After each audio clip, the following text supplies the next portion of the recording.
kasama sa pagtanda ay ang mga karanasang hindi mapapantayan. At sa tagal ba naman ng Universidad ng Santo Tomas? Ano kaya ang mga kakaibang kwento na naitatago nito? Ako si Kuya F at alamin natin ang mga kwentong kanto ng UST.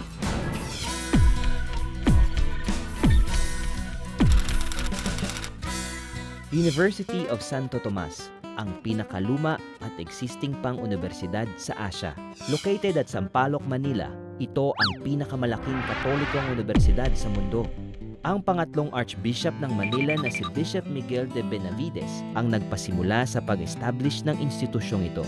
Noong July 24, 1606, nagbigay si Bishop Benavides ng 1,500 piso kasama ang kanyang personal library para masimula ng isang seminary college. Ito ang nagsilbing simula ng UST. At ang pagtatag ng University of Santo Tomas ay nagsimula noong April 28, 1611. Ang orihinal na lokasyon nito ay nasa Intramuros pa. Ang kauna-unahang pangalan ng universidad na ito ay Colegio de Nuestra Señora del Santísimo Rosario at di kalaunan ay tinawag na itong Colegio de Santo Tomas. Ang pangalang ito ay para sa alaala ng Dominican theologian na si Saint Thomas Aquinas. Mula sa pagiging kolehiyo, naging universidad ito noong November 20, 1645. Noong tayo ay sakop pa ng mga Brito noong 1762, sumali sa mga digmaan ng mga estudyante at propesor ng UST laban sa mga Briton noong 1764. Dahilan para bigyan ni King Charles II ang mga estudyante at mga propesor na ito na titulong Loyal to the University.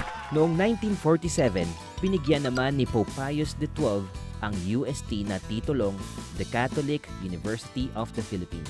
At dahil lumalaki ang populasyon ng UST, noong 1927, inilipat ang campus mula sa Intramuros papunta sa ngayong kinalalagyan sa Sampaloc. Mula nang maitatag ang UST, 2 beses nang naitigil ang operasyon ng nasabing universidad. Una ay noong 1898 ng Filipino-American War. Pangalawa naman ay noong 1942 to 1945 nang ma-invade tayo ng mga Hapon. At noong panahong ito, naging internment camp ito ng mga Hapon kung saan 2,500 na sibilyan ang naikulong dito. Noong liberation ng Manila, ang mga pasilidad sa Intramuros campus ay sinunog noong February 8, 1944. Ang ibang bahagi naman ng Sampaloc campus ay bahagyang sinira. Sa 335 na nai-detain sa UST, 35 ang namatay at 300 dito ang sugatan. Malagim man na naging nakaraan, ngayon ang UST ang nagbibigay liwanag sa bawat landas ng mga estudyante nito. Ako po si Kuya M at ito ang Kwentong Kanto.